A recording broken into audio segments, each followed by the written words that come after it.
Hey guys! Welcome back to my channel. Finally, something about makeup. Today's video will be talking about this Morphe 39A Dare to Create palette. This is their holiday collection. If you want to learn more about it, just keep on watching.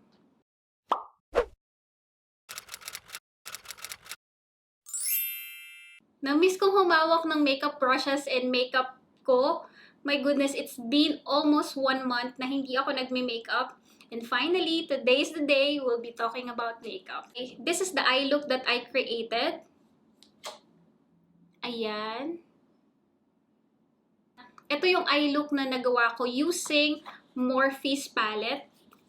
If you watch my past makeup videos, you will notice na palagi yung modern renaissance ang inaabuso ko. So, since that palette is on the warmer side, I have been trying to look for palettes na medyo mas maraming colors ako mapaglalaruan. And personally, I haven't tried yung blue and green eyeshadows.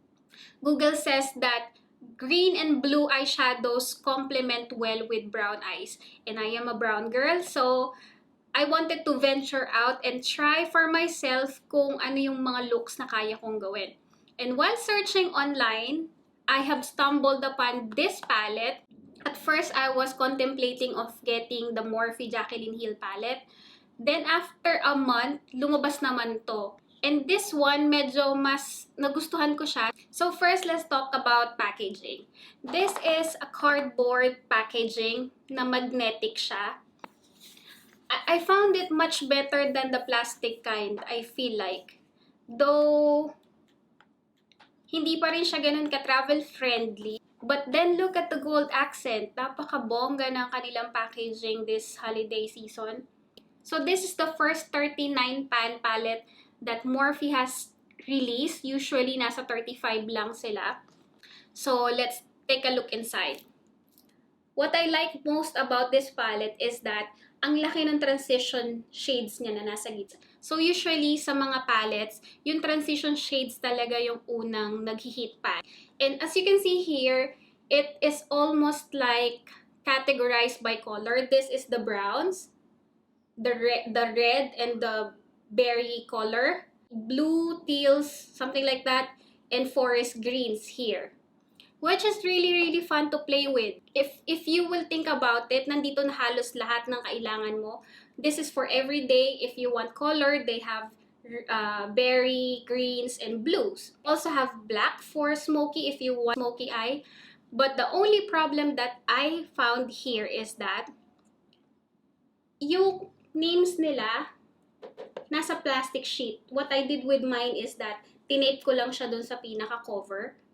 But then, apakahirap pa rin tingnan.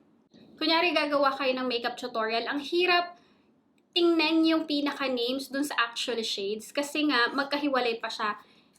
Hindi ko alam kung bakit pinaghiwalay pa ng Morphe. They could have just put the name below dun sa pinaka-shadow mismo. One more thing that I've noticed is that, though 39 pans siya, they could have at least spared 2 pans for highlight and for brow bone highlight.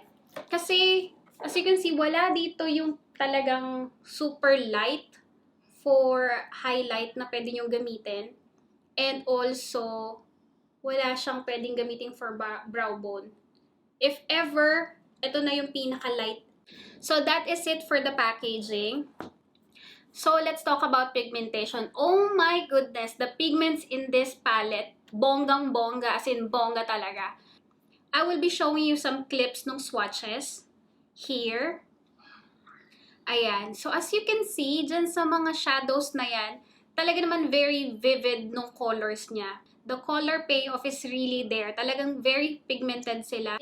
At kung yung kamay nyo ay talagang mabigat pagdating sa eyeshadow, sobrang ingat. Konting tap mo lang dun sa pinaka-pan, talaga namang meron na agad siyang pigments na mapipick up. Hindi siya powdery. Actually, yung mga foil shadows na, actually yung mga shimmery colors nila, more like foiled ang itsura nila. Yung texture nung foil eyeshadows nila, pag nag-swatch ka, it almost like wet to touch. It's almost like cream to powder yung pinaka-feeling pag nag-swatch kayo ng full shadows nila. Which is, for me, that's the first time na naka-experience ako ng ganun. Compared to my Modern Renaissance palette, yung shimmery shadows nila, more like buttery yung feeling. But this one is cream to powder. So for me, yung pinaka-selling factor nito ay yung nandun na halos lahat ng colors na kailangan ko. From brown to red to blue to green to whatever. Now, let's talk about price. I've bought this for 17 BD. It's almost like 2,200 pesos to 2,500 pesos. Depende kung saan nyo kukunin. Especially sa mga online stores, medyo iba-iba naman yung presyo talaga. So, nasa 2,200 to 2,500 yung range ng price na to. I think the price is okay for that palette kasi 39 shadows na siya. For yung Morphe Jaclyn Hill, 35 lang yun. And mas mahal pa siya kesa dito sa 39A palette. For me, this is a good investment, especially if isa lang yung palette na gusto nyo nasa collection nyo. Since you can use this for your natural look or if you want to play with colors, okay na okay siya.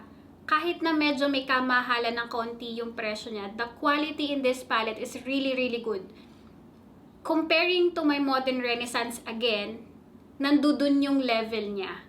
If you're looking for all-in-one palette na maganda ang quality at very pigmented, I can suggest this one. Talagang maganda siya. So that is it for this review. If you have affordable, good quality eyeshadow suggestions, please comment it down below so I could check it as well. So if you like this video, please give it a thumbs up. And if you're new here, please feel free to subscribe and hit the notification bell. I'll see you in my next one. Bye!